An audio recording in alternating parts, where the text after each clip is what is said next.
record it to the cloud. Okay. My dogs are behaving so good. Watch them. We better hurry then. I know. All right, should we start? Yeah, let's get started. Okay.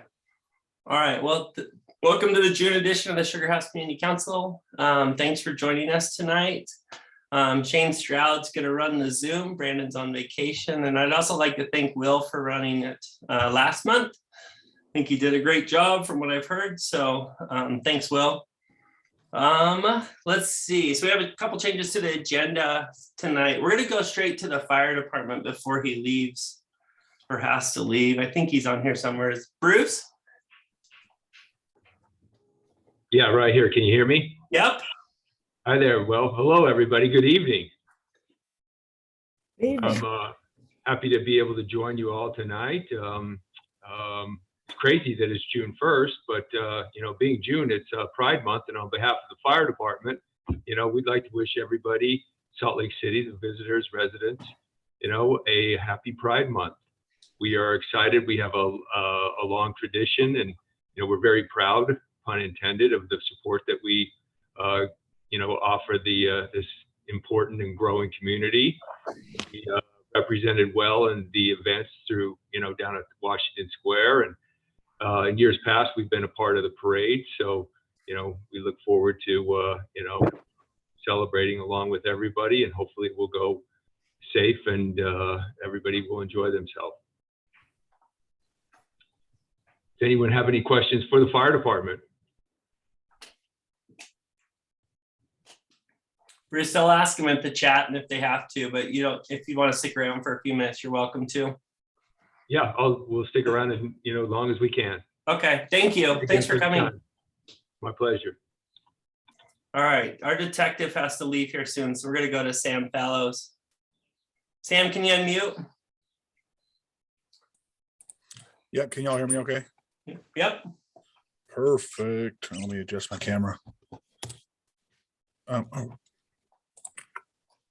right. I'm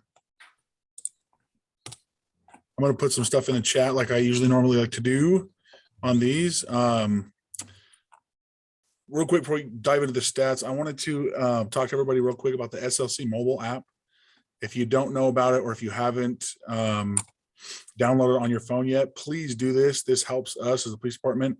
It's extremely helpful to our citizens. Essentially what it is a very simple way to get services that you need in your neighborhood. For instance, if you see someone setting up a tent or something like that in Sugar House Park or something like that, you can snap a picture of the camp, send it to our homeless coordinator. They'll send out services to help the individual either get into housing, get into the shelter, or get some food, whatever they may need. But get them to maybe move out of the park. If there's speeders in your neighborhood, you can submit a tip that way as well, all through the same exact app. So there's lots of different things you can do to use the app. So I've been trying to encourage everyone to please download that app. It really helps us quite a bit. And then the other links that I put in there are just kind of helpful if you want to delve into more of like the online stats or register your bicycle with us. If you need to do an online report, things like that. So we'll go ahead and jump into the stats for the month of May. I also can't believe it's already June. That's insane. So month of May had 410 total. I pulled the reports. I had 410 total reports for May. That's down a little bit from last month. April had 420. Our top 5 calls for service over the last month. The first one was vehicle burglaries. There were 43 of those. It's not super surprising. They're starting to go up across the city. So it's a good reminder to make sure that everybody's putting, and if anybody has any questions, go ahead and put it in the chat now, and then I can get to those while we're talking. But the vehicle burglaries are kind of going up across the city right now. So make sure you're removing all valuables, taking your purses, your wallets, what have you, out of your vehicles at night. If you have a garage and you're able to park your vehicle inside, that's really helpful. If not, I always tell people just turn your lights on at night. A lot of people like to turn their lights off for whatever reason. I feel like if you leave them on, you're going to make yourself way less of a target, is my experience. And then again, with vehicle burglaries, this wasn't a top 5, but there was 14 credit card fraud related calls, and that's generally related to our burglary calls. So you can definitely see when vehicle burglary go up, so do credit card frauds. And then just do the area of Sugar House. There was 31 shoplifting calls, 22 reportable traffic accidents. There were 20 non-reportable traffic accidents. So together there was 42 accidents over the last month. There were 18 trespasser calls and 17 warrant arrest calls. I look at the warrant arrest as a pretty positive, actually. It means our officers are out doing, some of it is going to be on view, where they're finding people that have warrants and getting them to get their warrants taken care of by taking them to jail. So that's a good thing, because they're getting people out of the community that shouldn't be there. As for the accidents, just if you get in an accident, if you can pull off to a safe location, do that. Take a picture of the plate of the other car in case they do try to take off. Hit and run wasn't one of your top, but there certainly were quite a few of them as well. So the hit and runs, there were 14 of those. So I always tell people, try and take a picture of the plate real quick, try and get a picture of the other driver if it seems like they're about to take off. Other than that, that's all I really have for stats. Go to some of the questions here in the chat. Lights on porch or elsewhere. I would say just anywhere you have outdoor lights, including your backyard, I turn them on, because again, my experience is when people are walking up to houses, you know, looking through neighborhoods, if your house is dark and the other house isn't, they're going to go to the house that's dark just naturally, just because it's going to be, you know, harder for people to see them. So I would turn them on everywhere if you can. Thank you, Judy. I appreciate that. And our motors unit is going back to full-time, like motor duties. So they're starting to write tickets more and things like that. So if you're having any issues, you can definitely submit through the speed watch that I added there, and we can help that.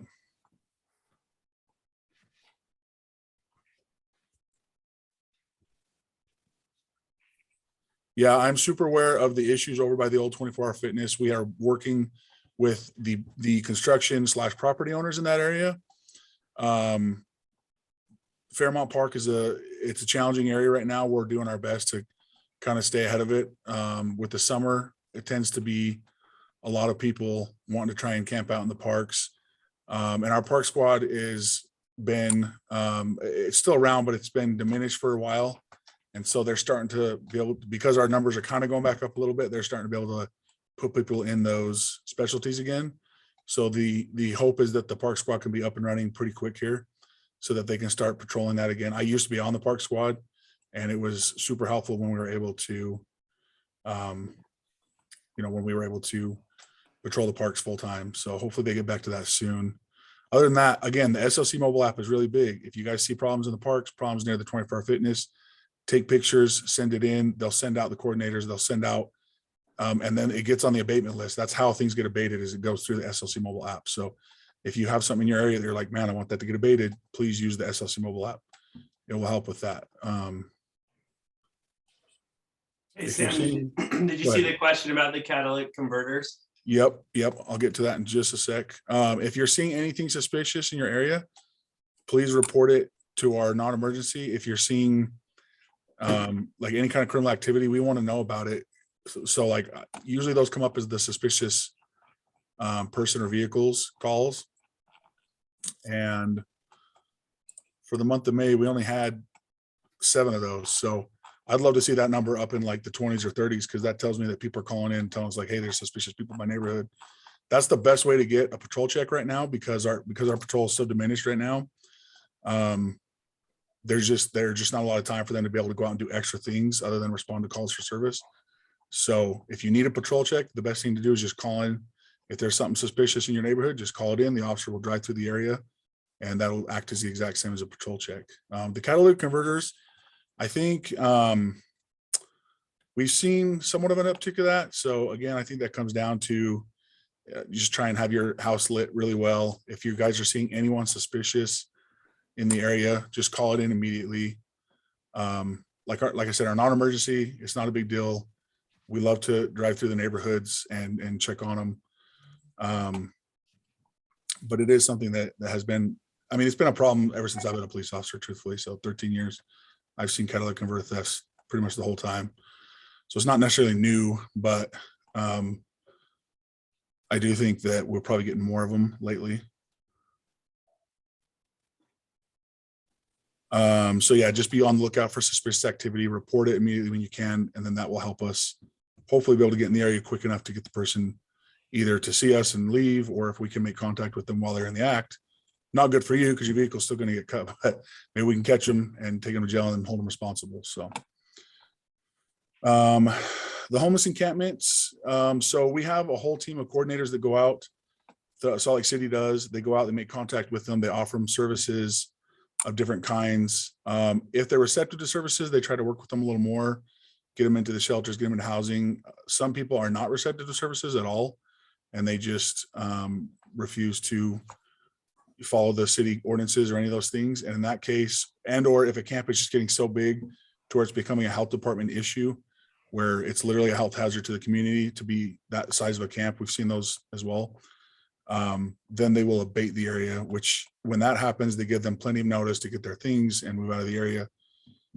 Sometimes people do that, sometimes they don't. And then the health department comes in, it's under their authority, and they remove all the trash and things like that.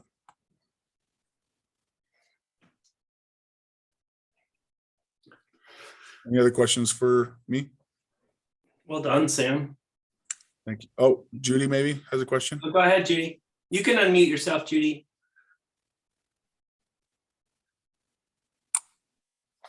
I call it the road to nowhere. It comes out of Wilmington and zigzags through to Elm. On the west side of that, right at the corner where they turn to face Elm, Mhm. guys are always sitting there in their car, and you come around the corner and they flash your lights. I think they're looking for drug deals. I've seen it 3 different times lately. Okay. So I'd love your guys to be just watching that. Go down that corner. Yeah. And so again, like I said before, if you want us to be out there, the best thing for you to do is to call a non-emergency and get us out there, because we're not going to be able to, we're not really going to know about it. Because you guys are our eyes and ears, right? The citizens of Salt Lake City are our eyes and ears. So do not feel bad. Like some people say they feel bad calling the police. Like, don't feel bad. Like, just call and just tell them, hey, there's cars down here flashing their lights. I've seen them here the last 3 or 4 days or 3 or 4 weeks, whatever it may be. People walk up to their cars, they hand them something, and then they walk away, things like that. Those are all indicative of drug deals going down. If you see it, definitely report it, and that helps us a ton. Don't use the mobile app for that, because that won't be immediate enough. Just call our non-emergency dispatch. But that's super helpful, and I appreciate the information, Judy. But yeah, just call our patrol anytime. Like, honestly, they're not going to feel bad about it. They'll, we may not be able to get to every call right away, but we will get to it, and that will give you a patrol check in your neighborhood. Either way, we'll get there. So that's helpful. Thank you. All right, thanks, Sam. Thanks for coming. Absolutely. You guys have a good night. Yeah, you too. Thank you. Thanks for always being so responsive. Anytime. So tonight we have Senator Yamamoto is stopping by to say hello. I think I can speak for all of us. She's been a pretty awesome champion for Sugar House, and she has decided not to run again, which is kind of a bummer, but I consider her a friend, and she's great. So go ahead. Okay, thank you. So I'm just going to give, we're starting off our interim meetings in May, and then we don't have July and December. And so the interim meetings were in May. I wanted to just tell you the committees that I'm on: Government Ops, Natural Resource, Executive Appropriations, Ledge Management, Judicial Conduct Commission, and a lot of confirmation hearings, which have been really busy because we had 2 Supreme Court openings, and I guess we're trying to follow the federal. So we always usually have 1 meeting, but we put the latest Supreme Court justice that was being nominated through 2 days of kind of grueling questions about every case she did and things, but she was stellar.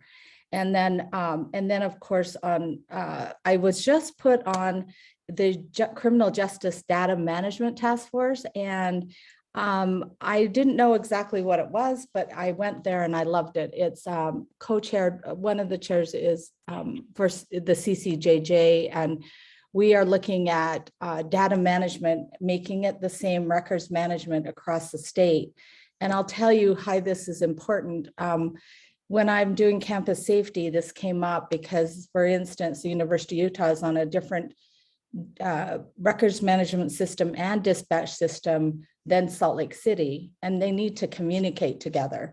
So what they're looking at is the records management part, to do that across the state, to follow the federal, which is the minimum standard, but the federal is way more,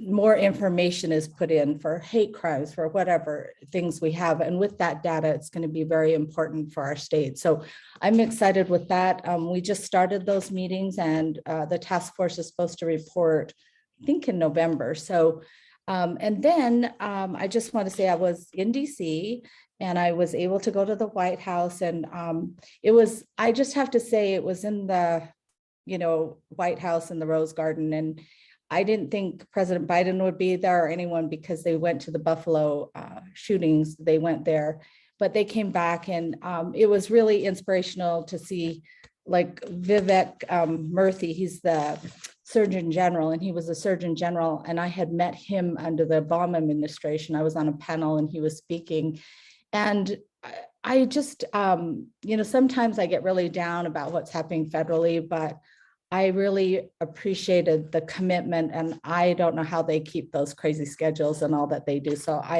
that was a really inspirational for me. And then we've had, let me just think. So on some of I just wanted to update on some bills that I had worked on that.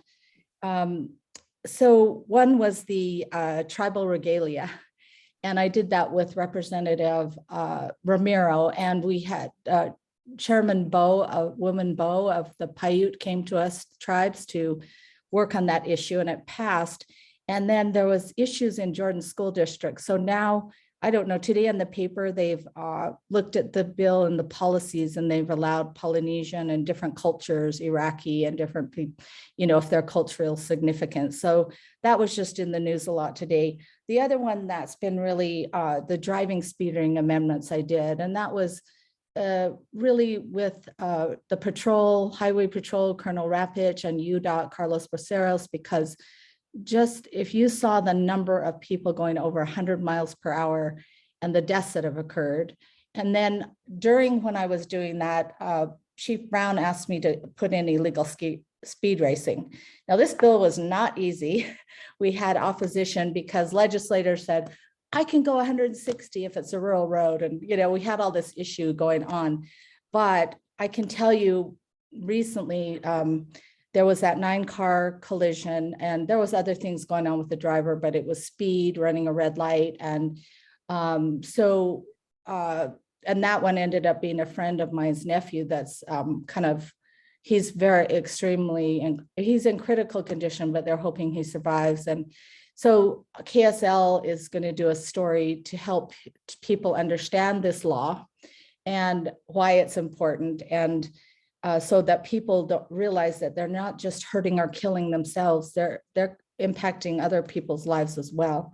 And the speed racing was so important because Alejandro, City Council members, Alejandro Puy, he came to testify because they're speeding through all the areas in North Quadrant in the neighborhood's been really, really bad.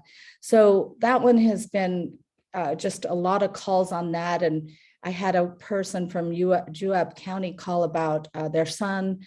She said, well, he was going to 100 miles per hour. We thought it was only going to be 150, and the ticket's like 400 and something. And that's one thing we changed because our legislature wouldn't go with 100 miles per hour. So we increased the penalties, and then 105 we negotiated. So anyway, so that's something that's been going on. And let's see, fireworks, I usually did that bill with Dunnigan, and we did meet with all the chiefs and everything, and they felt they could work within the parameters of the bill. because it gives leeway for the locals to be able to put these maps together where it's high, where they feel it's dangerous. So sometimes it ends up in being the whole city that is banning fireworks. But our legislature is on one side and another. I'm more for the banning, but that's just because I've been in Oakland, California, when they had fireworks and they've had so many structures being built and destroyed. Okay, excuse me. And then I just wanted to tell you a little, water banking is really taking off. Maybe another water bank will be coming, and you're going to use that a lot for even getting into the Great Salt Lake and shepherding it down there. It's been something, I worked on for years. And I talked to Emily Lewis, who's the project manager. She's from Salt Lake. And she said it's exciting because we aren't really behind the ball that much, but other states are coming to us for some things that we're doing, but we're in a pretty bad drought, as everyone knows. The Peoples of Utah has taken off too. That was something I had funded, and we're looking that is an effort that the Utah Division of State History launching that, and it's to they hired with that money community engagement coordinator, and the initiative is to celebrate the history of Utah's many communities for the 250th anniversary of the United States that we'll be celebrating in the state. I also did a long-term care and service supports study that's going to be done with the Utah Disability Law Center and the AARP, and that's starting off too. Early warning system was funded, and we're gonna start that study as well. There's a lot of pushback for anything with earthquakes, and I think it's because, well, I know what it's because I really push for this study, but they're worried how, they would maybe have to fund it if we did that. But other states have done this early warning system, and this is for big infrastructure like water and turning off gas and things like that can happen and save a lot of people's lives as well. The duty to intervene that I worked on with all law enforcement and community groups, we're starting to get the education. They're getting ready so they can train for that. And there's just a lot of things going on at the Capitol, and I'm open to any questions. I have a newsletter too that I try to be pretty particular to get everything in there. And if you don't have it, you could text me your address, or I think Landon gets it and he could send it out too if I don't get all of you. So thank you, because I love this community council, and there's part of me there's just grown so much since we can do it by Zoom, and so it's nice to see everybody's faces. I do miss seeing you guys too, but in person. But thank you. Do you mind typing in the chat to answer the couple of questions that are up, and we'll have Suzanne Harrison talk?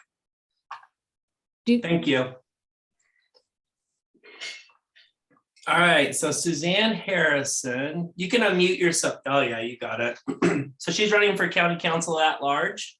Go ahead and introduce yourself.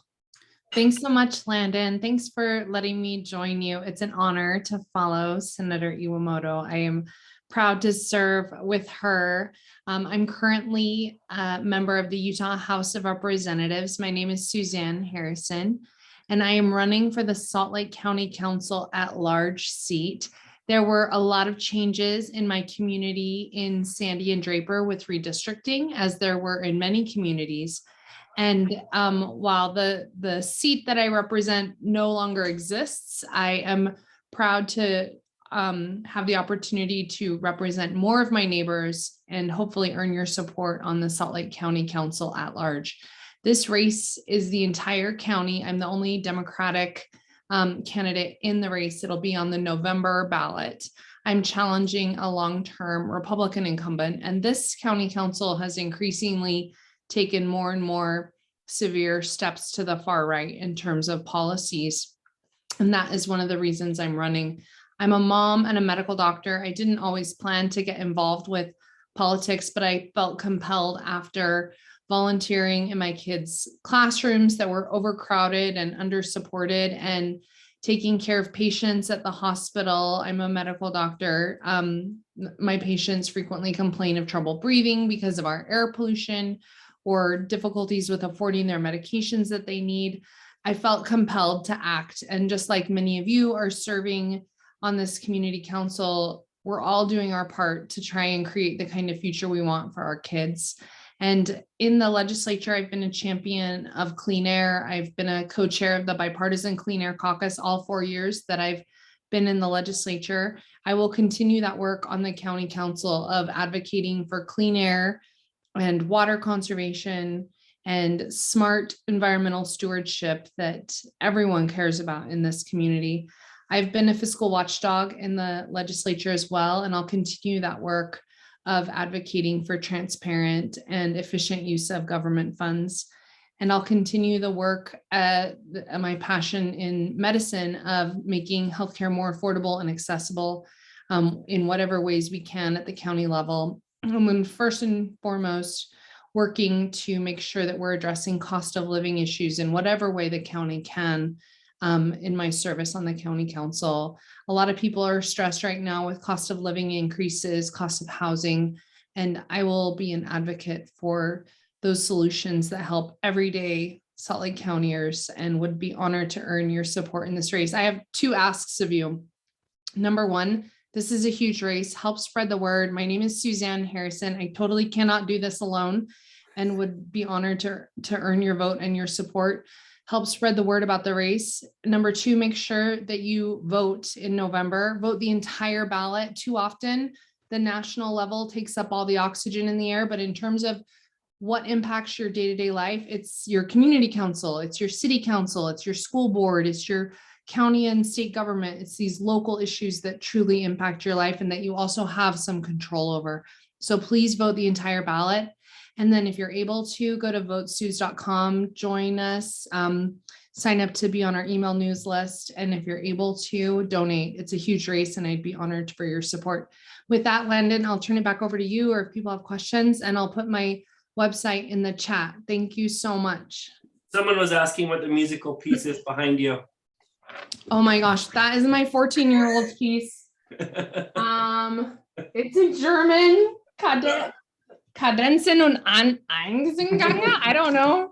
I got a little violist, but I love that you asked this. This is like, I love it. This is actually my very favorite part of this, is like meeting people from all across the county. Like, so often in Sandy and Draper, I'm like one of 5 Democrats. So it's awesome to like get to meet more people from all over the county that care about our community and like add a richness to our community. So thank you. I love that question. Well, it's safe to say that we probably have your back. So whatever you need from us. Thank you. Here, I'm going to put my website Awesome. in the thing. So, and I'm open to any questions. I'm an open book. Thank you. And they'll ask them in the chat. And if you don't mind responding, we'll get to the other candidates. Thank you for your time. You're welcome. Thank you. So ahead of the June 28th primary election, we wanted to provide candidates an opportunity to address the community council. Tonight, we are joined by Democratic candidates from Senate Districts 13 and 14. Each candidate will be given 5 minutes to tell us why they are running and discuss the issues they feel are important. And then hopefully they'll just stick around and answer questions in the chat. Will Coker wrote that for me. So we're going to start with, I think Stephanie Pitcher's on. So this is Senate number 14. Representative Pitcher, are you ready? I'm here, yes. Okay, you have 5 minutes or so, okay? Okay, thank you. Thank you. Well, thank you so much for having me. It's a pleasure to be on today and to join you all. I too miss our in-person meetings. It's not quite the same, although I do think that in some ways it's helpful in terms of getting more people involved and engaged. So I'm grateful to you all for continuing to host these meetings in this format. My name is Stephanie Pitcher. I am currently a representative in the House of Representatives for House District 40. That covers parts of Salt Lake City, Mill Creek, and Holiday. And I've been in the House for 4 years. I'm now running for Senate District 14 to fill the very big shoes that Senator Iwamoto leaves behind. I am a mom. I work as an attorney. I'm a prosecutor, a very reform-minded prosecutor. And a lot of what I've done in the House so far has centered on criminal justice reform, clean air, and affordable childcare. The way that I got involved was just in politics in general. I'm a big believer that if we all take a look within our own realm of influence and try to make things better just within the things that we know and see, that collectively we can make a big difference. And so for me, that started when I was in law school. I was a young breastfeeding mom. I was trying to coordinate breastfeeding and working, and realized that there weren't many legal protections for working mothers in terms of providing them accommodations and access to a space to breastfeed. And so I got involved in that capacity and actually worked with both Senator Iwamoto and my current House representative at the time, and worked on some legislation to remedy that. And during the process of working on that legislation, I realized that I really enjoyed the political process, the process of passing a bill through the legislature, educating legislators, mobilizing people up to testify at the Hill was really an interesting process to me and something that I enjoyed a lot. And so that's what got me involved. And since then, through my work as a prosecutor, I've seen some significant injustices in our criminal justice system. I have a big problem with wealth-based detention, with individuals being held in custody simply because they don't have enough money to bail out. And so I worked on some legislation a couple of years ago that requires that judges use a risk-based analysis instead of a wealth-based system in terms of whether we let people out of custody or not, whether we hold them. And that was a huge effort. It actually caused the bail industry to mobilize, and they funneled thousands of dollars into the state of Utah to try to defeat the bill. But it was a fascinating process. I've also worked on legislation that prohibits the shackling of pregnant inmates during labor and delivery. And affordable childcare, again, is a big issue for me. I've passed legislation that requires the State Department of Health to implement what we call an infant at work program, which allows new employees with young children to bring their children to work for the first 6 months of life. And the goal with that is, as a legislature, in a very Republican controlled legislature, there's not much comfort in imposing regulations on the private sector, but in terms of things that the state can do, I think that really sets the benchmark and creates an example for the rest of the state. So those are some of the things that I've worked on. I'm hopeful in running for a state senate that I can continue to have an impact on behalf and work on behalf of our community, hoping to have a little bit more of an impact, and continue to work with all of you on legislation that we care about as a community. So thank you so much for having me. I'll put my contact information in the chat. I'd love to continue dialoguing with you all. So thank you so much for having me today. Thank you, and good luck in the race. Thank you. Next we'll go also Senate 14, Deandra Brown. Hello, everyone. Happy to join you here today and appreciate this gathering. I am Deandra Brown. I am also a candidate for Senate District 14 from our wonderful retiring Senator Iwamoto. I was privileged enough to win the Democratic County Convention vote, and I'm headed into a primary with your ballots hitting sometime next week, hopefully. So we challenge you to make sure you turn those in and participate in the process. I have been privileged over the last 8 years to mostly in my private capacity be working on specific pieces of legislation at the Capitol that are important to me and that have applied to many people that I've come in contact with over the years. In particular, not only am I a performing artist with the musical group The Five Browns, but because of being out there and in the community, I was approached by then Representative Angela Romero at the time, and of course our wonderful Angela Romero now too, of course, to work on a piece of legislation that would better protect children of abuse and hopefully allow abuse prevention to be taught in the schools.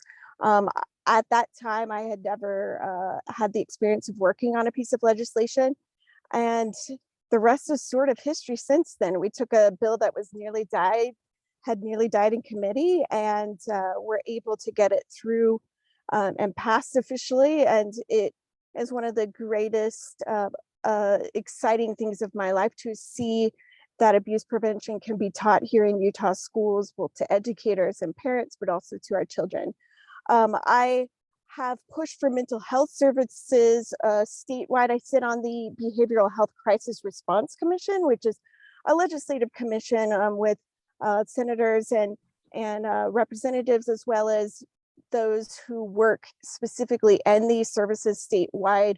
I have made suicide prevention a major part of my life more recently, as I have lost a close family member myself to suicide. And so it is something that will continually be at the top of my list.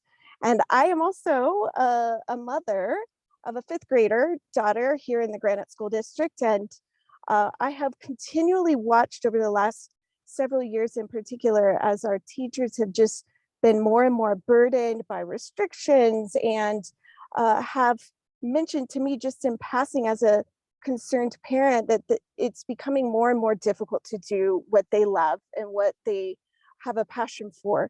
And so I want to do everything I can to best represent our teachers, to continue the wonderful work of people like Representative Carol Spackman Moss and other teachers, legislators along the way who have really made it their life's work to continue to support our teachers. And of course, being a musician and having my training in music, I will always be supportive of more funding for the arts, more arts programs in our schools. I personally see the benefit of having our children around the arts and involved in the arts and what it can do for our society and our communities. So I will always be a strong advocate for the need to continue arts wherever we are. So I appreciate the fact that I had this opportunity to be here with you today. And in addition to all my many endeavors, I've also had the wonderful opportunity to work in the Utah Attorney General's office in the Children's Justice Center program, sort of combining many of my passions for making sure that children are protected and supported through abuse when there are allegations, and also making sure that the wonderful workers that help our children and families when abuse has occurred, that they are better supported and receive the funding that they need. So just a few of my projects over the years, and I appreciate your time and look forward to chatting with many of you later. Thank you. Do you guys mind answering the question in the chat by typing? And then we'll move on to Senate District 13. So Nate, you want to go first? Sure. Thanks, Landon. You're welcome. Yeah. Hi, everyone. Thanks for having me here tonight. My name is Nate Bluin. I'm running for State Senate District 13. It's been a pleasure talking to many of you at your doors so far. I hope I can reach many of the rest of you over the next few weeks before Election Day. It was also exciting to win 73% of the vote at the Democratic Convention a few weeks ago. We're doing our best to keep that momentum up for a few more weeks here. So Senate District 13 covers Sugar House, as well as South Salt Lake and parts of Mill Creek, Murray, and West Valley City. I've lived in or near Sugar House for the majority of time that I've been here in Utah. And right now, my wife and I live just on the southern end of Forestdale Golf Course. I'm on the mend from a quick bout with COVID over the last couple of days, which I finally caught after all this time. So I'll keep this introduction pretty short because as you can probably tell, my voice has not made a full recovery yet, and I will gladly stick around to answer some questions in the chat. Ben, I'll get to yours for sure. And I'll also leave my contact info so that anyone can reach out if you want to talk.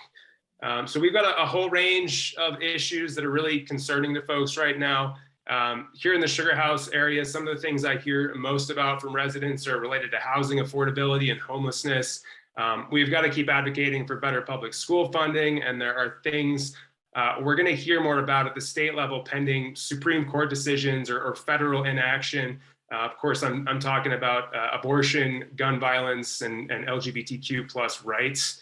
We're not going to make easy progress on those issues in Utah, but building relationships is one of my strengths, and I've already worked with legislators on both sides of the aisle in recent years, and I'm committed to doing whatever I can to make Utah a safer and more welcoming place for all of us. I do want to highlight one of my top priorities on my agenda, and that is clean air and climate. I'm running because I don't sense any urgency from political leaders on environmental issues, and they're inextricable from our health and our economy. You know, I'm a pretty serious runner and cyclist, so I really feel the impacts that air quality has on our well-being. You know, we've taken a lot of small steps in recent years, and that's great. But I'm really worried about the Great Salt Lake and how the drought and declining levels there are going to increase the toxic dust blowing over the city. I'm going to push for more accessible public transportation, more efficient buildings, and stronger regulations on large polluters. But we've also got to think more broadly about climate change and the fact that Utah still gets over 60% of our energy from coal. My background is in working for large renewable energy companies who want to build more wind and solar projects, but Utah has really lagged behind neighboring states like Colorado and Nevada, and we're missing out on some really big environmental and economic opportunities. If we can put some key pieces in place that make Utah more attractive to the clean energy sector, we can really improve a lot here. So Senate District 13 is one of the most progressive districts in the state. You know, I want to make sure that your voices are heard in the legislature. I will be an advocate for better representation through the redistricting process. I'm greatly honored to have the endorsement of Better Boundaries, who work to get the independent commission implemented via ballot initiative.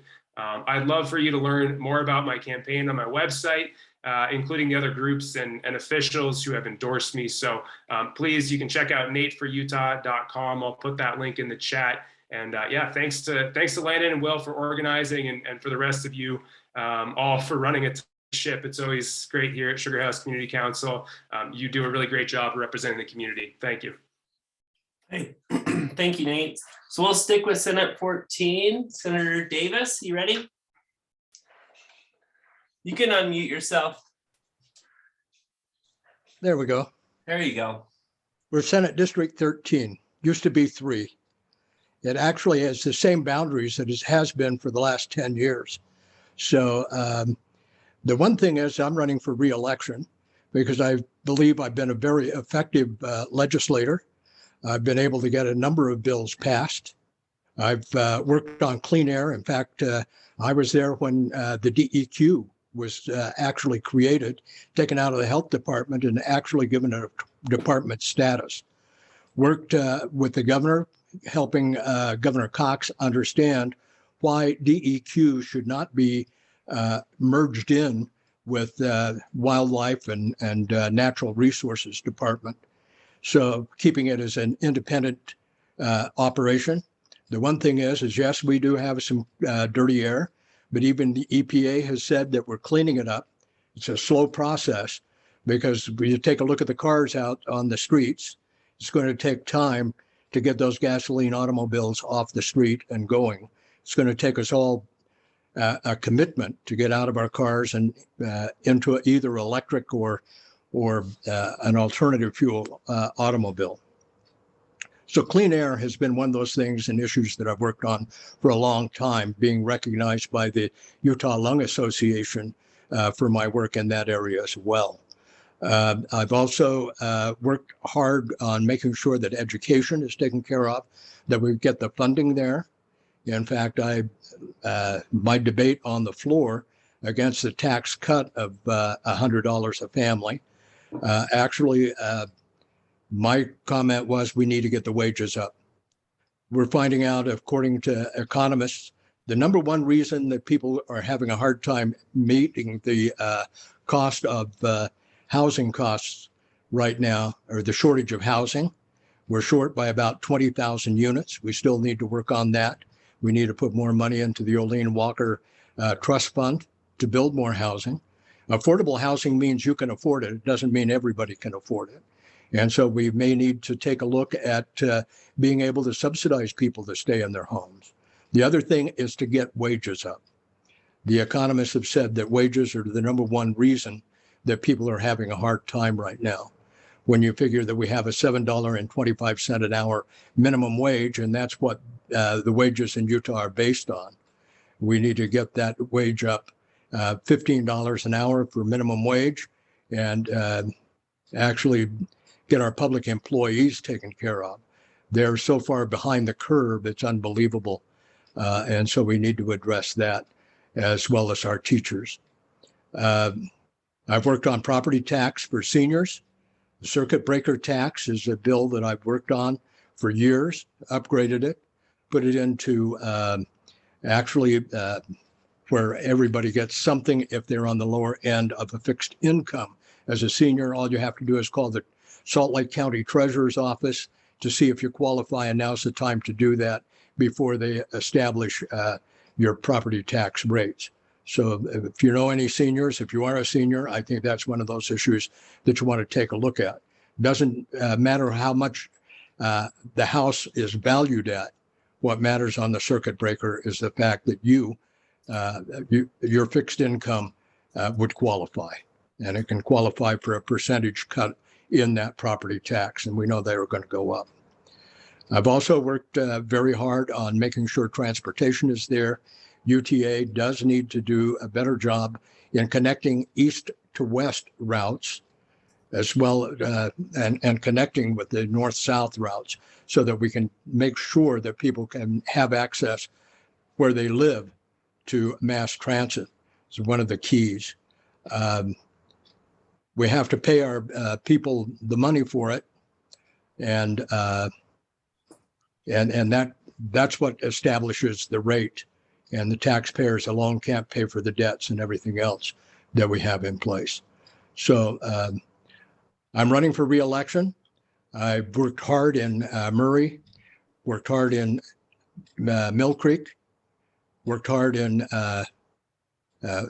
West Valley City, the east side of West Valley, and South Salt Lake, our neighbors, and as well as the Sugar House area. The Parley's Trail will be finished by next spring with the last legs of that, which is the overpass on 9th West, and going over the Jordan River and connecting with the Jordan River Trail. That's been a dream of the Sugar House Community Council going all the way, way back. It was an idea in the original master plan, as a matter of fact, and now it's coming to fruition. It takes time to get these things done, and the state Department of Transportation actually came up with the money to finish that project after I pushed for it to happen and actually offered a bill to make that happen. So wages, quality of life, the most important thing that we have here, and making sure that we accept and really appreciate the diversity in our community. So we take a look around right now. Diversity is number one. You take a look at West Valley City, really, and South Salt Lake with their diversity, and they're meeting those problems that they have there and making sure. And on the state level, we need to make sure that we are passing laws that discriminate based on race, gender, LGBT community. I stood up very, very strong against the transgender bill. In fact, led the filibuster the Democrats held the last night of the session. And I've always been out in front on that. So thank you. Thank you for the time, Landon, and members of the Community Council. It's a pleasure to be before you tonight.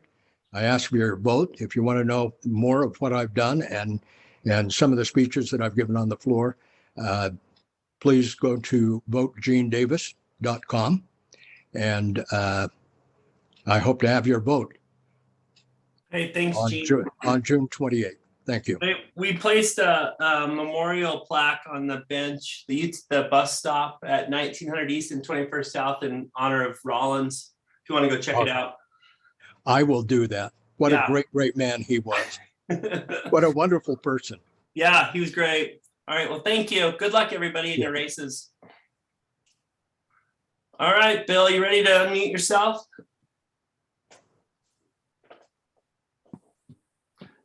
So next we Yes, have the I am. Ombudsman for Salt Lake City. This is Bill Knowles.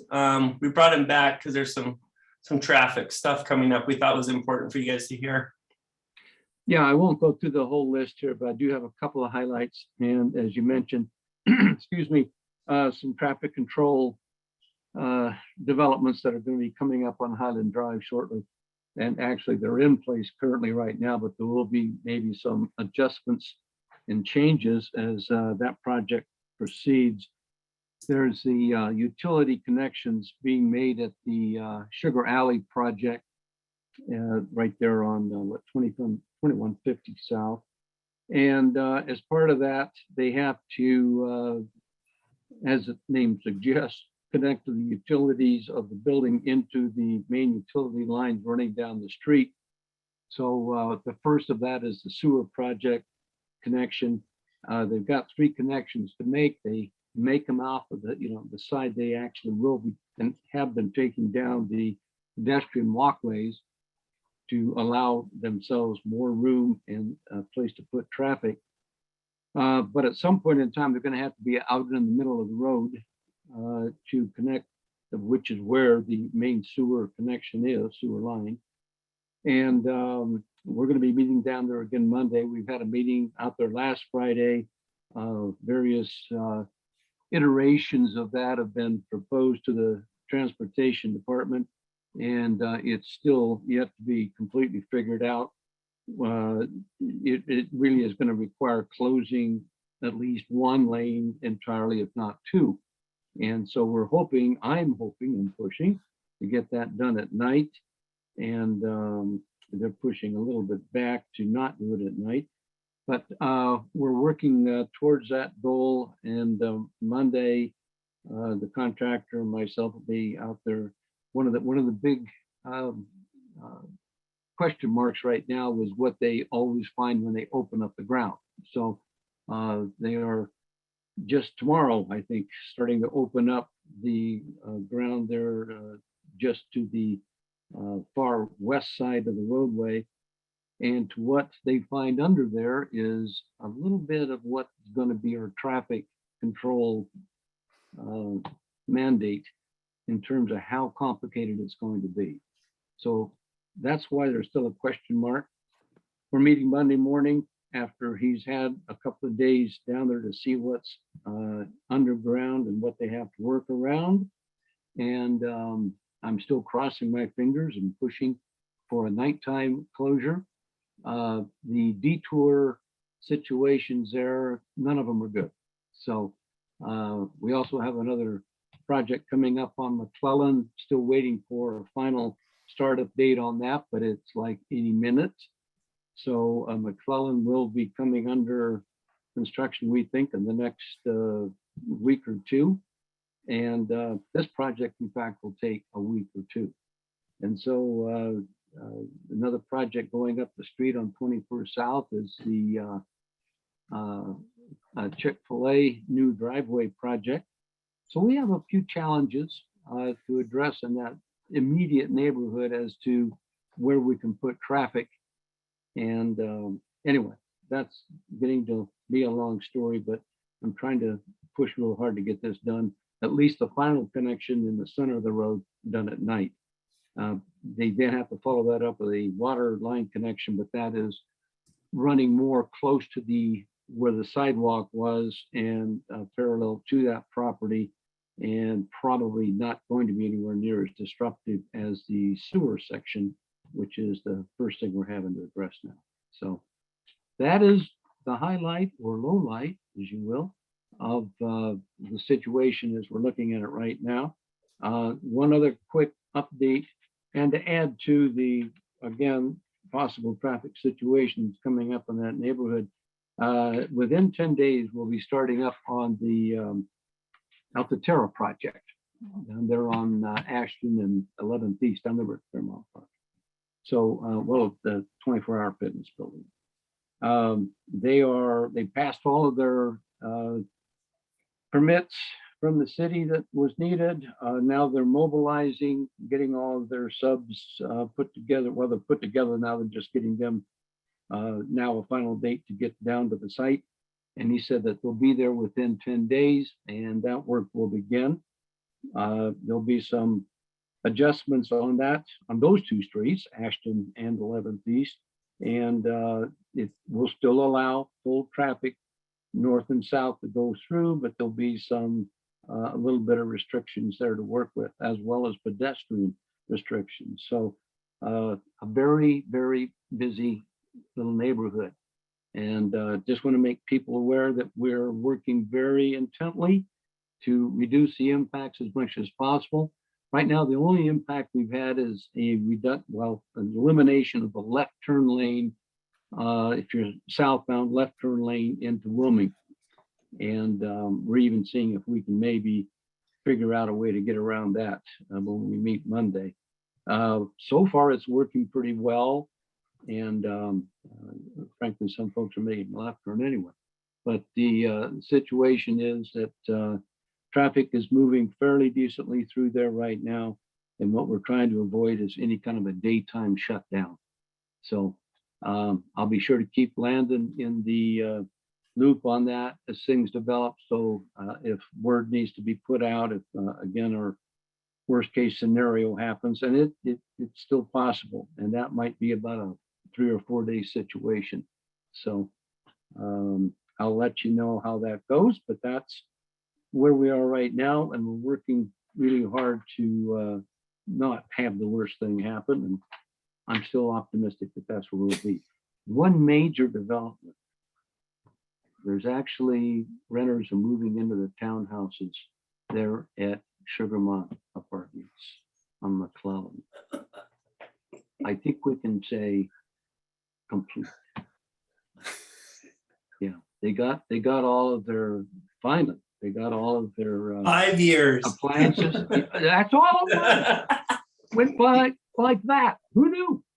Yeah. And now they got their appliances in on there, and they're all set to go. And oh wow, what a big deal, huh? All right, that's I think the extent of any updates we had. As I said, there's a report out that Landon sent out last week. It's got most of the stuff there that we don't have a date yet on McClellan. We know it's supposed to happen any minute, and why it isn't this, is still about 6 weeks late now. So as soon as we get a word on that, we will get the word out there and let people know what's coming up. But Hey, so Bill, far- even with all this traffic, please support the businesses. Yeah, the businesses were really great. I went up and down the street there at Wilmington, and they've been, as everybody in the neighborhood, they've been through some stuff. So they're maybe getting a little, numb to some of this information. But nonetheless, they were very gracious and very accepting. And well, let's get through it. We can do this. And the good news is there's only one direction there. There's about 4 other ways to get into Wilmington, and it is still working very well. So do continue. And I don't know how many years ago I said this, but look at the orange as green, right? Everybody's working. Isn't that cool? You see all those orange cones and all that caution tape and everything out there. These guys are all working. We got a lot of construction guys out there making money. And then we get good stuff when it's all over. So that's where we try to keep it optimistic, right? Hey, Bill, do you mind answering that question in the chat? You mind typing a bit? I will look at it now. All right, thanks. Tim, do you want to unmute yourself? Next, we have the mayor's liaison, Tim Cosgrove. Hi, Tim. Hi, Landon. Hi, Brandon. Thanks for your patience with me trying to log on. I was coming from another meeting where Senator Gene Davis was just there too. Kind of surprised he got there before I did. Hi, Sugar House. Thanks for having me. I'll just give a few update items. Mayor Mendenhall presented her budget before the city council 1st of May, around the 1st of May. And there's a lot going on right now with their city council determining those budget items. Salt Lake City is growing. And with that continued growth comes an increase for demands. Since 2014, the city's population has grown over 10,500, almost 11,000 people. So those additional residents, along with our swelling daytime population of more than 360,000, puts an added extra demand on our parks, on our open space, on our public safety professionals, our law enforcement, our infrastructure. Like Bill knows, identified our city employees. So with the residents' increase in demands and the residents continue to express a desire for the higher level of services and programming from the city, the mayor's general fund budget recommendations is just over 424 million. And it includes significant investments in affordable housing, public safety, air quality, homelessness, public safety, equity, transit, transportation, and environmental protection. So it's a lot going on. I shared with Councilmember Dugan, we were at Wasatch Hollow. The budget does include 3 increases to property tax this year, with the cost of residents who own a home valued at about $520,000, an extra $130 a year. So that's about $10 a month, just barely over $10 a month. Property owners will pay more or less depending on the county's valuation of their property. Councilmember Dugan also said the average homes in his area is closer to 720,000. So that's about a $200 per year increase, just to give you an economy of scale. There's also a general obligation bond on the November ballot this year. We're asking for an $80 million bond that you, the voters, will approve if that's what you desire, if that's what you choose to decide to support. And that improvement will go for our public lands, parks, and urban trails. And I'll put that information in on the link. You may have heard the increase in traffic fatalities and injuries in our city recently. The mayor was elated with the city council's approval to reduce the speed limit from 25 to 20 miles per hour. That's in our residential neighborhoods. Everyone deserves to walk or bike through our neighborhoods and enjoy our community without fear of becoming injured or killed by moving vehicles. So this life-saving change will be reflected on roughly about 420 miles of the city's owned roadways, or about 70% of the streets. And that's a big step towards safety and that our city residents deserve. She announced May 11th, I believe it was, the Safe Streets Task Force. So she's putting together a task force that will include an FTE in this next fiscal year's budget in transportation to work more on traffic calming measures.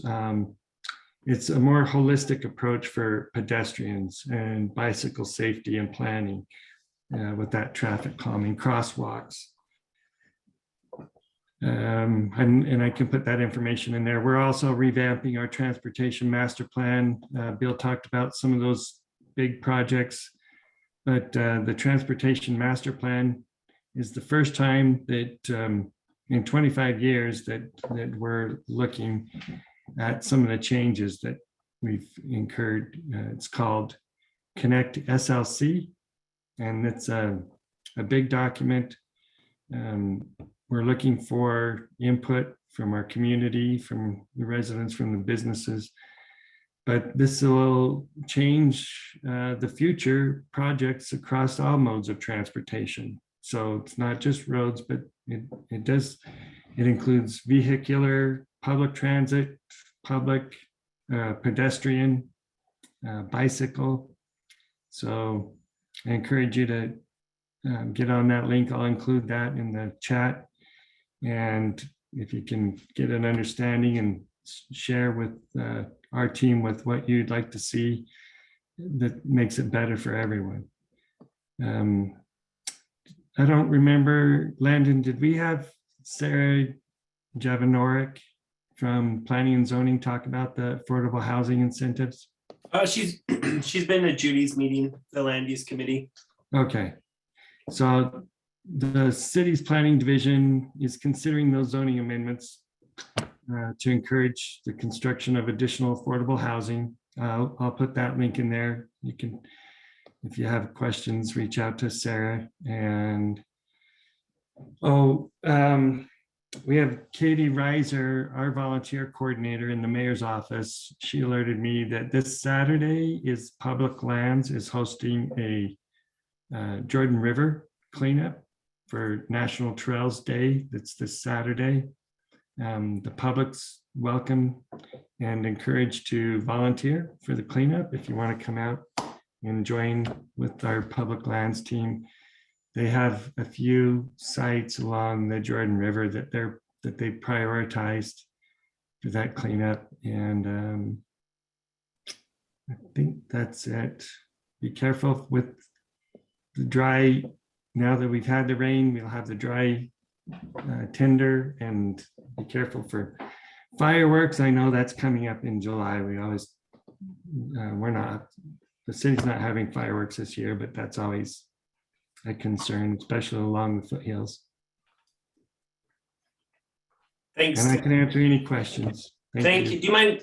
Tim is super responsive, so if you want to he'll put his email address in the chat, and if you guys have anything, really anything at all, he'll always respond. Mike, you ready for a treasury report?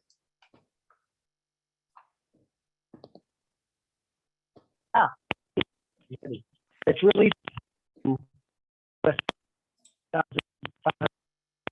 Hey, Mike, your connection sucks. the best. Yeah.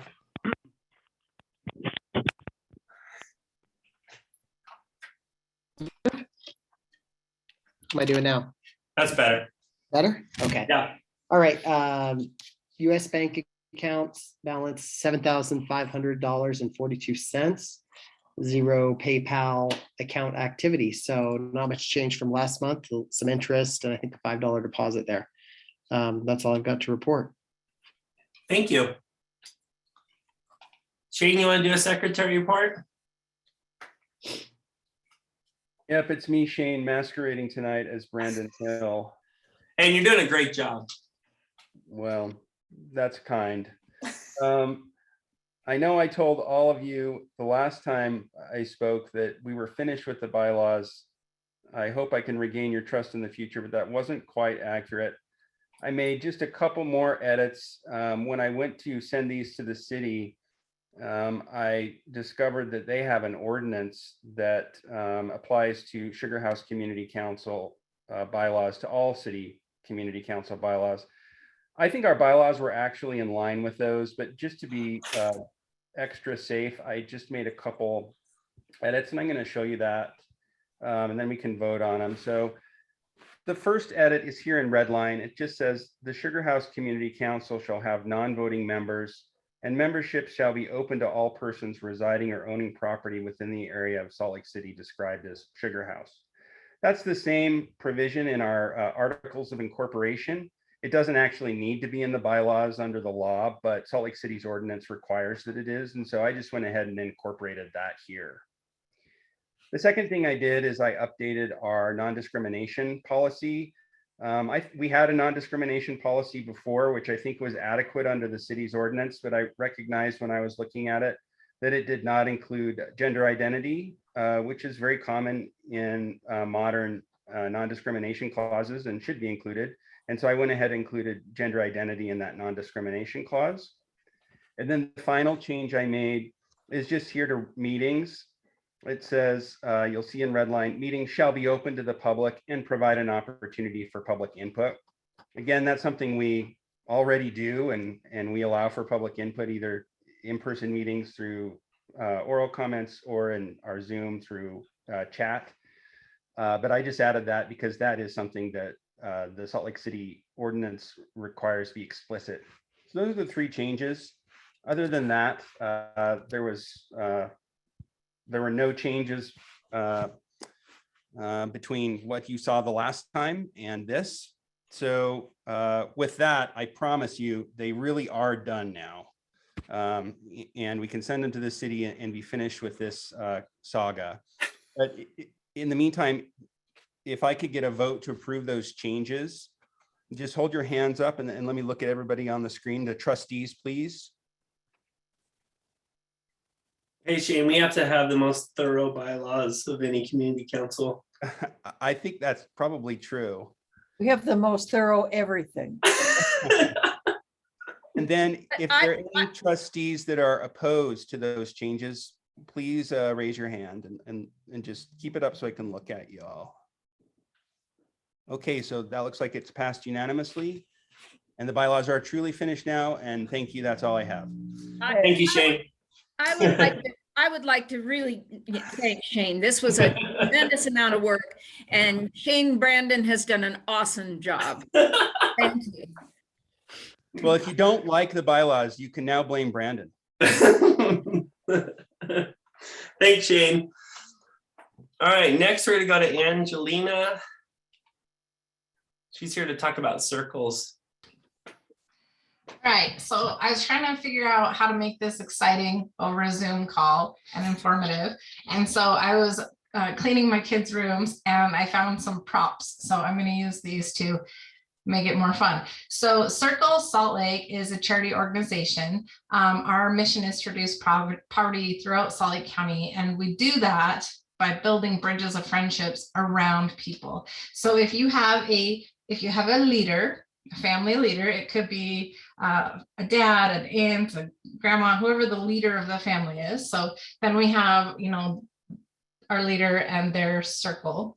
Okay, so what Circles does is we take our group, we form a circle of mentorship around them. Mentorship, this is a program that our leader has to give us 18 months to go all the way through the program. During this time, they are, they'll have somebody working with them hands-on, the ally. So the ally supports the entire circle. We have weekly meetings for all of our circle leaders and their families.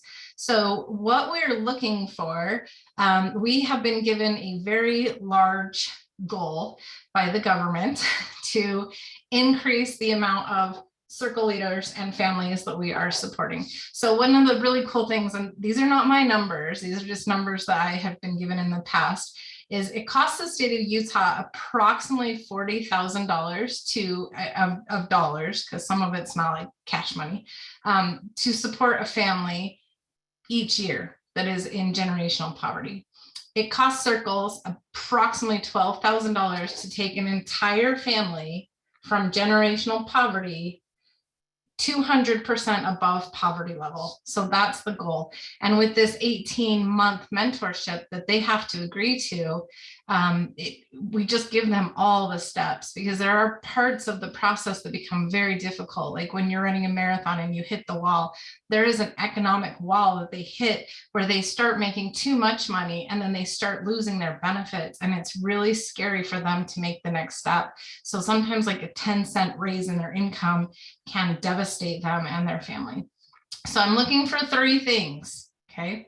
I'm looking for individuals who are looking to bring them and themselves, and they don't even have to have a family, it can be an individual out of generational poverty. So that's number 1. We're looking for allies. Those are the people who sign on to coach, train, mentor, love, form that circle around our circle leader. And we're also looking for children's program directors in there and volunteers, and then donating meals. So every Thursday night, we have a big community gathering of all of our families and our circle leaders, and we coach them. We teach their kids communication skills and ways that they can express their emotions and their frustrations with what they're going through in school and anything that these little kids need, because the goal isn't to just take the individual, it's to bring the individual and everybody they support with them out of poverty. So I'm going to go ahead and just put our website in the chat and then my phone number. I'm not going to put my email because I hate email, like emails, snail mail, don't mail me. like you can text me. And then, Benjamin Sessions actually recruited me to be on the board during COVID. And so this year I'm the president of the board. And so I'm helping Michelle really reach up to that TANF goal. TANF just came down and said, here's what we need to accomplish. So that's what we're looking for. Is that good, Landon? That's really good. And she's also been part of the chamber for a really long time. So Yeah. she's a Sugar House staple. Yeah. Thank you. Thank you. All right, next we're going to go to Michael McNamee. He's the principal planner for the Affordable Housing Updates. Mike, you ready? Hi there. Yes. Thanks for having me. So I'm actually here to discuss the city's proposed updates to the accessory dwelling unit ordinance. And with me, I have Kelsey Lindquist, who is one of our planning managers. And before I get started, I just want to say I'm feeling a little under the weather, so I apologize if you can hear me sniffling while I talk.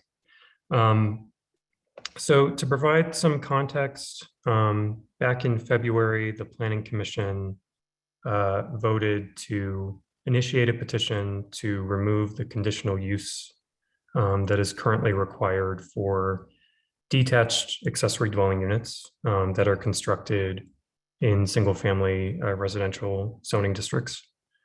About a month after that, planning had a discussion with the city council in one of their work sessions, and we discussed some other updates that we wanted to make to the ordinance, and they suggested some things as well. So we are proposing a number of changes, and I'll go ahead and pop the project page into the chat. But I'll talk about the big changes, and then of course I'm happy to answer any questions. So starting with the conditional use requirement for detached ADUs in single family residential zoning districts. Under these changes, those would become a permitted use. And I want to mention that as a permitted use, those detached ADUs would still be required to meet all size, height, location requirements in the zoning ordinance. Another change is we are proposing to allow ADUs on properties with a non-residential use or a multifamily use. And so we would be opening up the availability of ADUs to the ability to construct an ADU to commercial zoning districts and other zoning districts that also allow for residential. We're also adding some alley activation requirements. And so that is intended to help liven up alleys and turn them into spaces that are more activated. Additionally, we are removing the requirement that an ADU cannot be taller than the primary home or building. And instead it would just follow the height requirements that are set out in the ordinance. We're also changing the required setback to be 5 feet instead of 10 from a side or rear property line. And in general, we are sort of loosening some of the requirements because over the 3 or 4 years that we're proposing to loosen some of the requirements because over the 3 or 4 years that we have lived with the current version of the ordinance, one thing that we've heard from people who are researching building an ADU on their property is that the restrictions are a little too strict, that especially in our older neighborhoods, we have a lot of lots that are narrow or small, and it can be difficult to comply with the regulations as they're written now. As far as getting rid of the conditional use, that's another thing that we have heard from folks who are considering building an ADU is that the cost and time associated with a conditional use is a factor that's keeping people from building them. And a big part of the reason why the Planning Commission wanted us to examine getting rid of that conditional use is because the purpose of a conditional use is to mitigate the potential negative impacts of a use that might not be compatible under some circumstances in a specific zoning district. But the requirements in the ADU ordinance already do a pretty good job of mitigating potential negative impacts on neighboring properties. And so the Planning Commission's experience has been that almost every time an ADU comes to the Planning Commission, that they are approving it. And often even without conditions. So, so the process is just not seeming worthwhile.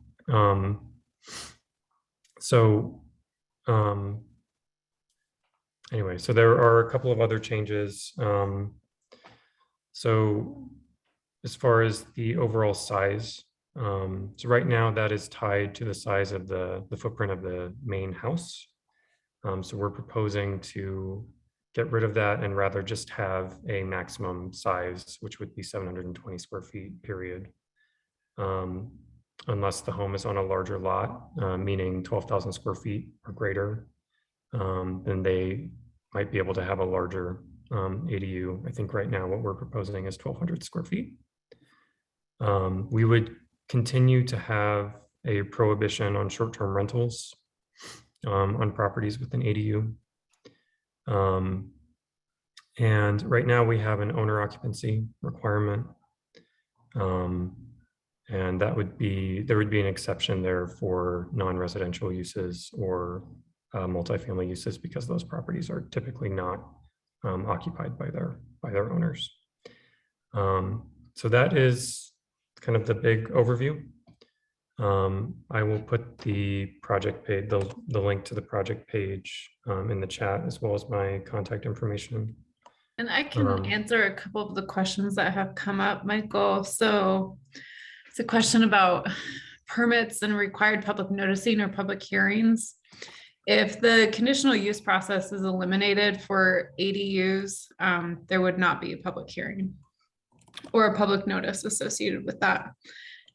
Lynn, your question about permits and whether or not people are trained to give out permits and that the requirements are being followed. Yeah, all building permits associated with an ADU would have to require or adhere to the new standards for zoning, as well as all of the other applicable building permit standards. Lowering the impact fee, that would be a conversation to take up with Councilwoman Fowler. It can be quite burdensome for some ADU hopeful owners. Kelsey, did you see the one about how a short-term rental is defined? Yeah, we define it as anything which is considered a transient rental. So anything under 30 days would be considered a short-term rental.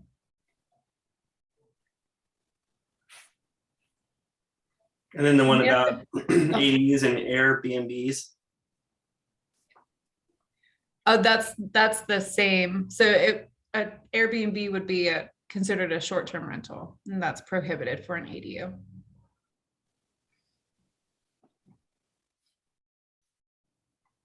Great, thanks. Amy, if you want to unmute yourself, you're next, and then you can weigh in on this as well if you'd like. Thank you, Landon. Thanks, Kelsey.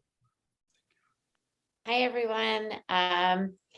Thank you for having me as always. And sure, can I weigh in? Yes, let's talk about it eventually. Impact fees and lowering the impact fees is something that we should talk about. And I think that, as all of you know, ADUs has been somewhat controversial for at least since I've been on the council. and it took a long time to get the ADU ordinance passed. And as many of you know, we are still, as is being demonstrated, tweaking it to make sure that it benefits the people who, the reason that we want ADUs.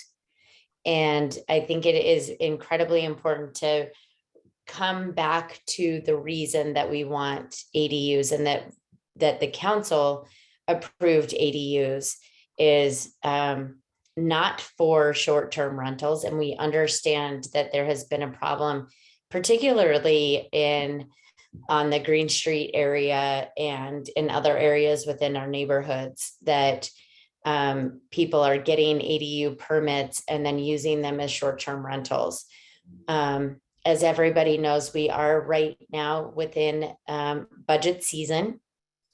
And one of the proposed budgets is some more FTEs for compliance, which I think is important, so that we actually can address some of these issues that we are seeing, not just with ADUs, but with other issues that somebody calls about and we don't hear a response for a long time. And that is because we are understaffed and need to have more compliance officers and compliance people that are able to respond to those complaints.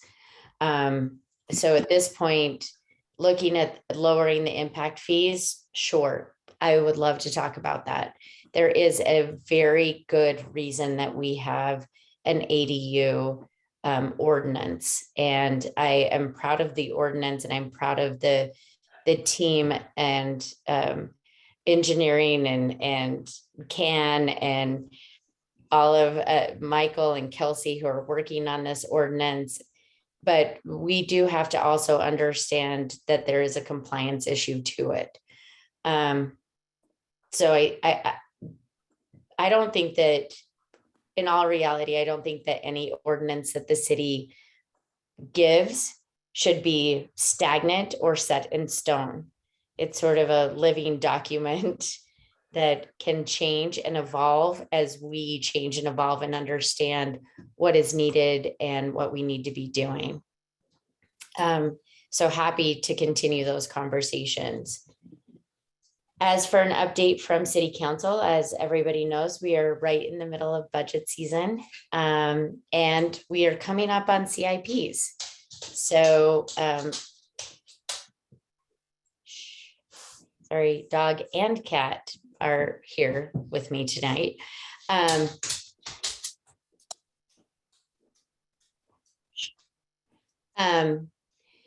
Budget season is incredibly stressful for everybody, and we want to make sure that we're doing all of the right things for our residents. As everybody, I hope knows, and if you don't know, there is a proposed property tax increase, as I think Tim mentioned a little bit, and there's rate increases, and it is something that we are looking at and talking about and negotiating. And there has not been a vote yet. There will be public comment on June 7th. Sorry, I'm looking at my calendar. Yeah, June 7th. So I encourage everybody who has opinions about the budget to log in and give comment on June 7th. And if you can't, please email us, text, talk. I want to hear what's happening and what people, and I have received a lot of comments about our budget, and I want to keep making sure that I receive those comments. Trying to think of right now, really everything is about budget. So that's the only thing that's on my mind right now. I'm looking at Laura, our intern, who you all know, if there's anything that I am forgetting to mention at this point, besides public hearing on June 7th. I think we're going to have a vote on the budget on June 14th, if I'm correct about that. think the vote's currently scheduled for June 14th. If there are lots of issues that aren't being resolved by the 14th, it'll be pushed back a week. The budget has to be done by the end of the month. So that'll be a hard deadline, but we're going to try to get it done by the 14th. We also do have a council meeting tomorrow. We did not have a council meeting, a work session meeting on yesterday, but we are having a work session and a limited formal meeting tomorrow. And I, again, encourage people to log into that work session meeting. We, as many of you know, we don't take public comment during our work session, but it is helpful to see the questions and answers that are happening during that work session. So it informs us about what departments are looking at as far as their budget goes, and allows us to answer or ask questions, and then hopefully be able to get answers back to our constituents after we ask those questions. To answer some of the chat questions, CIP is capital improvement projects. I think that there's one that we are trying to cut that might be coming up for District 7.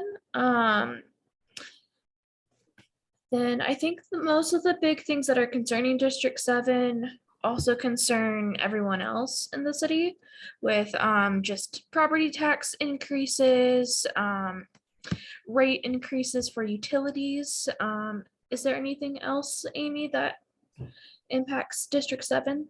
And is there anything you're passionate about budget-wise? I appreciate that. Thank you, Laura. And honestly, for me, this budget is about being responsible. It's about looking forward. I know that we are coming out of a COVID response era, and we are looking at such inflation rates. And as a city, there's only so much we can do. But what I can say is that I am looking at every single line item to make sure that it is worth our residents paying an increased property tax. And I think there are some things within our budget that we should actually really be looking at. One of the things that, to Ben's question, one of the things that I'm most passionate about is making sure that we have workers that are there doing the work. And I said this in council meeting last week, that I feel that we are a little bit top heavy. And so we have managers and people managing the thing, but we don't have people on the ground doing the work. And it is something that I have posed a question to every department of how are we actually getting people out to do the work that needs to be done. We've had CIP projects to those on 600 East that put in a CIP project 3 years ago for traffic calming. I recognize that we still have not done it. And I ask about it all the time because it is the perfect, like at this point, I'm ready to just get, if we look at Detroit and some of their traffic calming measures, it literally was a can of paint. And so if we need, and Councilmember Valdemoro says about this, if we need to just buy cans of paint and go out and paint the street, because we know that it actually will reduce traffic and the speed that people are going, then maybe that's what we should be doing. And so for me, my passion is looking at what is effective and what we're actually doing with taxpayer dollars. And I can't promise that it will always happen, but I can promise that I am there asking the questions and making sure that we're looking at a lot of alternative answers. and thinking outside of the box. I am grateful for our public safety. I'm grateful for the change in a compensation philosophy that we've had within the city, so that we are actually compensating our city workers in a way that makes sense, so that we keep good people here within our city. But we also need to make sure that we're keeping good residents here within our city that want to stay, work, live, and play here. And I'm looking at every single line item to figure out how we can make sure that people aren't getting priced out of Salt Lake City.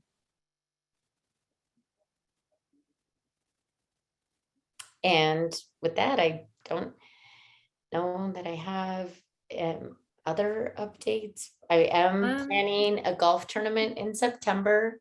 So I'll be reaching out to everybody. We're going to plan a golf tournament, the first ever of its kind at Forestdale. The idea is that we've lost a lot of trees in Forestdale. I believe in golf courses as open spaces. I know it's controversial, but I believe in it. And as a place for recreation, both as a golf course and in the wintertime as a place where people can go and not have to pay anything, but still have access to the golf courses. So I hope that when we reach out for a little golf tournament at Forestdale, that is what I believe is a true asset within our community, that we can count on some of our community members to enjoy that time with us. And my goal is to get some council members that have never golfed before or don't understand the beauty of golf courses to come out to Forestdale and enjoy one of what I think is one of our greatest assets. And I think that's the only update. We're happy to answer questions in the chat. Looking now. Yes, Ben, it is a fundraiser, and it would be to replace trees that we have lost in Forestdale or to do other projects. It would be giving back to that open space. And I think that other questions, well, it's up to you, Landon, what you want. We have some time. Can you answer that last one? What are your thoughts about viewing and working on affordable housing as a multi-city county opportunity to work on?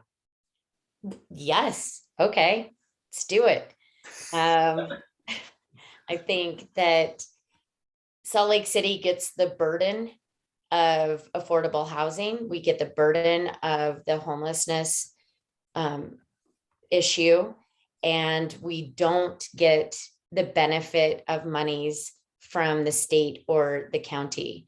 And I think that what we tried to do in this last legislative session is mitigate what could have happened, which I'm grateful for. I'm grateful that it didn't go to the worst of the worst, right, of what could have happened, where the state would have just forced Salt Lake City to carry all of the brunt. But at the end of the day, we still do, and we're looking at partnerships with the county, with other municipalities to try to work with affordable housing and homelessness. But to be fair, at the end of the day, it's up to them.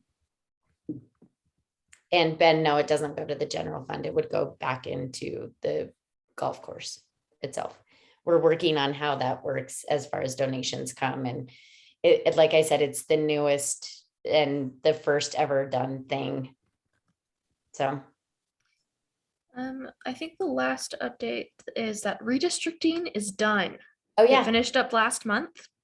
So as a reminder to check maps, as some parts of District 7 has changed. So if you're not in District 7, you might be in District 6 or District 5, I believe. It's the only changes that have happened, I think. I think that's it. That's all I have on updates. Thank you, guys. Thanks for coming as usual. Let's go. Let's see if there's a Sprague Library update. Sri, you want to come on? Yes. Today was the start of our Super Summer Challenge that we do every year. And this year's theme is Oceans of Possibilities. So if you stop by any of our 8 locations, we have trackers for all ages, so babies to adults. And all you have to do is read, keep track of it, and you get prizes, and you get a prize just for signing up. And we are slowly bringing programming back. So inside the tracker, you should see some programs and events, including an outdoor kids story time on Fridays. So yeah, we're doing really good. We miss you guys. Thank you. Thanks for always coming. Yeah, thank you, Landon.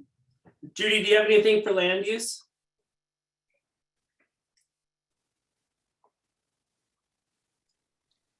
Our meeting is on, I think it's the 20th, Monday. And we're going to talk about the changes to the accessory dwelling unit proposal in a little bit more detail. And then we also have an ADU proposed. So we're still approving ADUs under the old rules while we talk about the new ones. 6 p.m., right? Yes. Let's see. Sally, do you have anything from Post? Just a couple of things. I wanted to congratulate Sarah Woolsey on having 2 successful workday projects in Fairmont Park. The activation of Fairmont Park has just been a wonderful thing to see. And if you haven't walked through that park in a long time, you really should do it. There's lots of new trees, there's new lighting, there's, dog poop stands. It's just really looks terrific right now. And so I really want to thank her for organizing those. One of the meetings, they met with folks from the city to talk about things that we'd like to get done again this year in Fairmont Park. So be watching for announcements from Friends of Fairmont Park. I also wanted to comment on Gene Davis's comment about the Parley's Trail completion. That has now does have a contractor, Wadsworth, actually, the ones that are doing the freeway construction will be doing the end of the Parley's Trail. Right now, they're looking at engineered drawings of the 2 bridges that will connect 9th West. So this is definitely on the west side of the trail, 900 West to the Jordan Parkway. So it's going to be a pretty awesome way to connect Sugar House on into, actually even into downtown if you want to ride the Jordan Parkway Trail up into downtown. Goat head projects, the volunteers working on goat heads for the Parley's Trail will be starting this month. I want to thank Ben Raskin has volunteered to take a section. So anyone else who wants to join Ben or have a section of your own, I know Landon works hard on the Sugar House Community Council section. He could probably use some help. So get a hold of me and we'll get you signed up for a section. And this year we have some new hand tools that have been donated to us to help pull those goat head weeds. With all this rain, I suspect by July, we're going to be seeing little goat heads sprouting everywhere. Puncture vine, it's actually called. So we'll be working hard on that. And then lastly, I want to announce the first of just a little concert in the park series that we're doing in the Imperial Neighborhood Park. It's going to be this coming, not tomorrow, but the following Thursday, June 9th, from 5 until 8 o'clock. The Imperial Park is located at about 28 South and 1560 East. It's on Atkin Avenue, but you can also Google it and just see where Imperial Park is. And the first band is going to be the 17-piece brass band, the Stratford Street Band. We're trying to secure a couple of food trucks, although food trucks are difficult to get these days. They're very, very busy, and they have now, most of them have required minimums. And so that makes it kind of tough for small groups to do a food truck, but we're doing our best. But come on out to that concert if you have the time, Thursday, June 9th, from 5 until 8 o'clock at night. All right, thanks, Sally. I think we're done. I think in July, we won't have an agenda. I think the plan is to just get together, meet in person. There's a lot of us that haven't met in person before, so we'll invite the city folks that come and see us a lot. And it'll be good. It'll be in the newsletter. I'm not sure where we'll have it. Kind of depends on how hot it's going to be, but we're looking at maybe Sprague Library, maybe the Neighborhood Hive up on 21st and 21st, but we'll keep you updated. It'll be in the newsletter, but we'll plan on that in July. So thanks again for coming tonight, and have a good start to the summer. Thank you, Landon. Bye, Nice. guys. Thanks, Landon. Thanks, everyone.